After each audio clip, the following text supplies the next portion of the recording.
Good morning and welcome to Newsbirds at 11 on Channel MOE. As we start this news segment, we are tackling the top stories from significant national development to crucial international updates. I am Sharon Menta and here's what's making news at this hour. President John Dramani Mahama and Vice President Professor Nana Jane Opoku-Agyeman host WAFCON bronze medalist. Scholarship Secretariat allocates 2,000 out of 5,000 slots to needy but brilliant students for 2025-2026 academic year.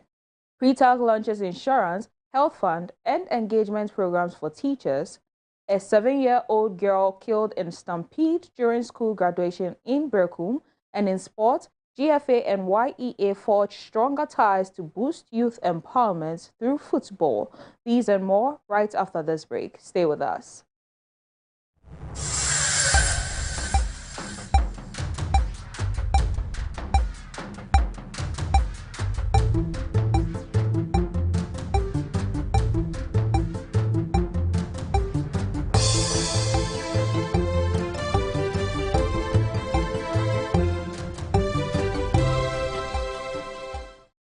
Welcome back. You are still tuned into Newsbirds on Channel MOE. Diving straight into the top stories making headlines this hour, President John Dramani Mahama has commended the Black Queens for their outstanding performance at the 2024 CFA Women's Africa Cup of Nations, where they secured a bronze medal.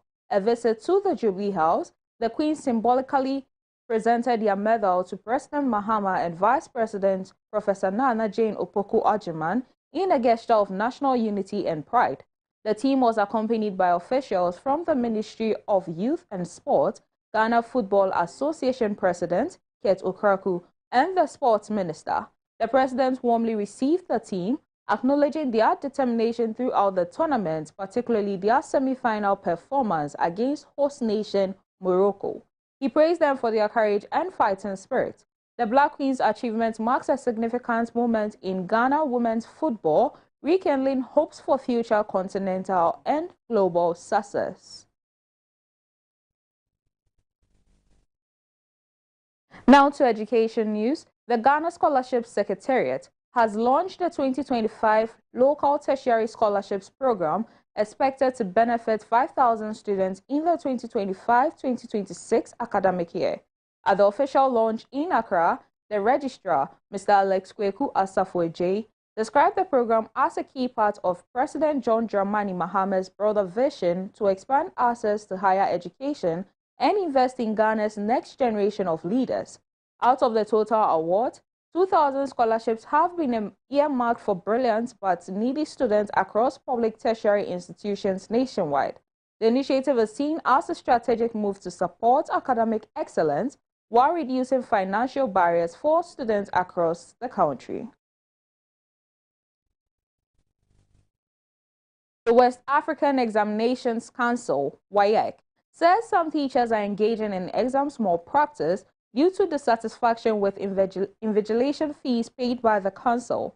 Head of research at WAEC, Mr. Kweku Dankwa, revealed that certain teachers collect money from candidates and allow cheating, citing the low invigilation fee as justification. He made the remarks at a sensitization program for over 300 WASI candidates in Kumasi.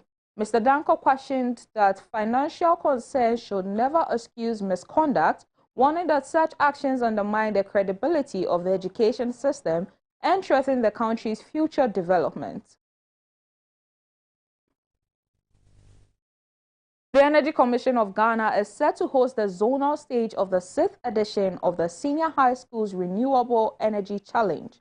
This annual competition brings together some of the brightest young minds in the country to showcase their innovation in clean and sustainable energy. This year, the zonal contest will be held at the College of Engineering Auditorium at Kwame Nkrumah University of Science and Technology, KNUST, on August 9 and 11 of this year. The event promises a thrilling display of creativity, technical skills, and a strong commitment to sustainable energy solutions. Representing the Southern Zone on August 9th are Presec Legon, Presbyterian SHS Latte, Bueman SHS, Edidom SHS, Asim Maso SHTS, Ahantaman Girls SHS, Bia SHTS, and Opokuwari School. The Northern Zone contestants will compete on August 11, featuring schools such as Ola Girls SHS, Sunyani SHS, Kintampo SHS, Damango SHS, Dabokpa Technical Institute, Wale Wale SHTS, and Poligatanga SHS. Still in education, the Pre-Tertiary Teachers Association of Ghana, PRETAG, has announced a range of major resolutions aimed at improving teacher welfare, professional development, and school security. This follows their 49th National Executive Council meeting, where several key initiatives were unveiled. These include a free insurance scheme for members at no cost and a pre-tax health fund to assist teachers in times of need. The association also plans a nationwide membership drive to strengthen union structures and a new program called Teachers Assembly to enhance direct communication between union leaders and members.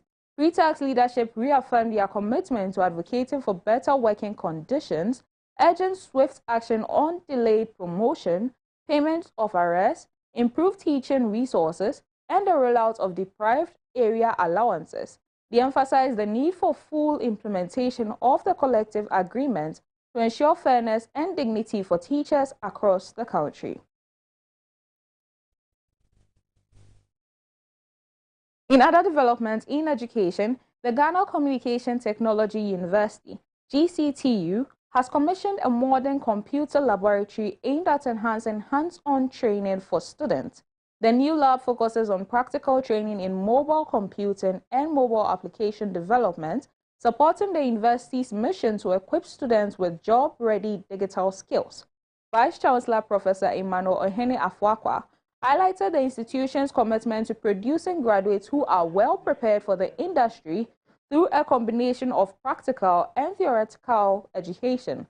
This development marks a significant step in GCTU's efforts to advance digital literacy and innovation among its students' body.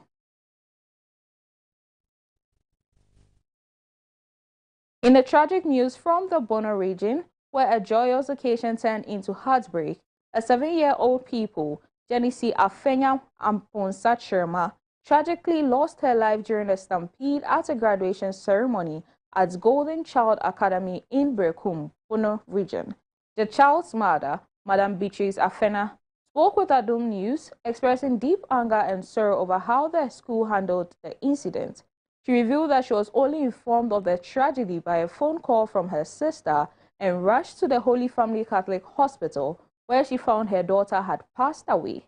Despite the loss, the school reportedly continued with the graduation ceremony as if nothing had happened, and no official has yet visited the family to offer explanations or support, the mother lamented.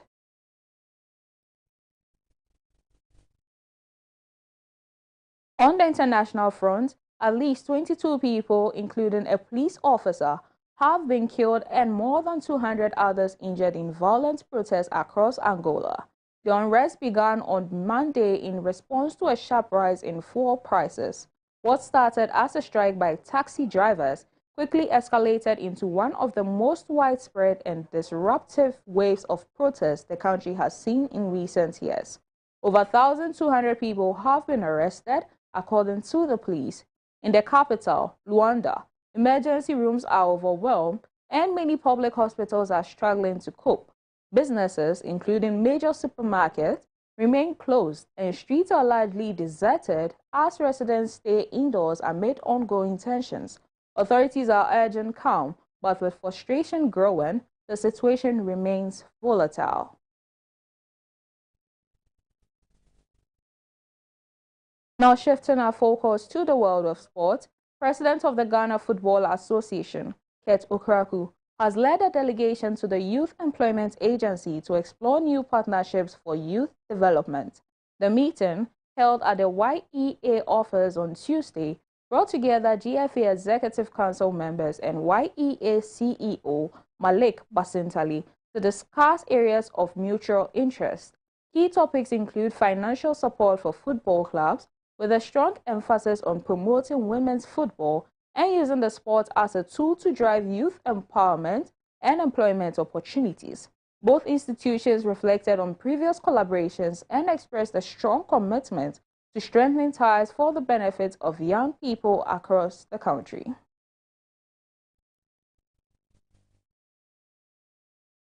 In a heartwarming show of gratitude, Black Queens forward Chantel Boye-Clarko has gifted a signed jersey shirt to popular Akan sports commentator Kobe Stone for filling a playful request he made during one of his lively match commentaries on Asempa 94.7 FM and its 64 affiliate.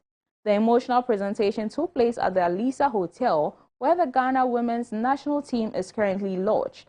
Chantel, who earned a Most Valuable Player award during the tournament, was standout performer for Ghana across all 6 matches. Her gesture has been widely praised as a beautiful reminder of the bond between players and the voices who bring their stories to life.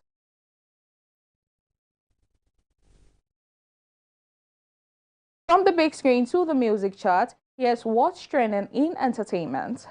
Popular Ghanaian musician Raphael Kofi Atachi, known in the music scene as Kamido, has opened up about the inspiration behind his latest album, Trusting God. The project, released this year, reflects a deeply personal journey shaped by challenges and life experiences between 2024 and 2025. Kamido describes the album as a form of therapy born out of a difficult period marked by emotional challenges. At the heart of the album is a theme of unwavering faith, drawing strength from the belief that even in moments of darkness, a glimmer of divine presence offered hope. The music takes listeners through a raw and honest exploration of grief, confusion, and ultimately self-discovery. In tech news, Chevrolet has unveiled a refreshed version of its popular electric vehicle, the Bolt, set to arrive in 2027 with updated styling and improved features. The new model includes a switch to the NACS charging port, signaling faster charging capabilities, and could offer a range of up to 300 miles, making it more competitive in the growing EV market. Teaser images revealed noticeable design changes. At the front, a large body-colored shield has been replaced with a more traditional bumper design, featuring slim upper and larger lower grille openings. Despite the update, familiar design elements like expanded metal texture remain. The 2027 Bolt aims to stay true to its roots as an affordable, dependable, and well-loved electric option.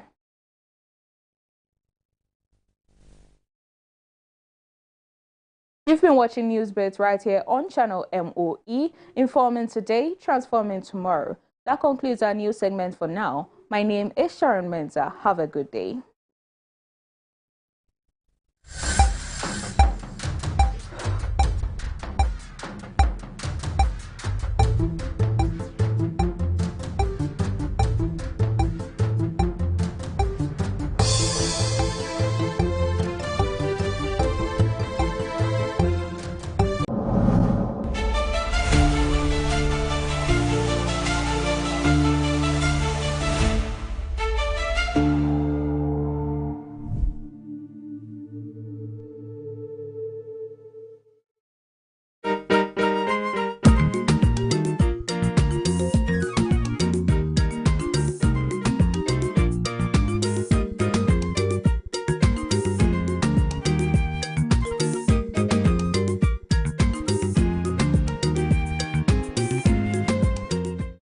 You are welcome back to our Social Studies Year 2.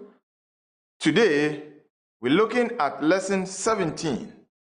My name is Emmanuel Okwebe.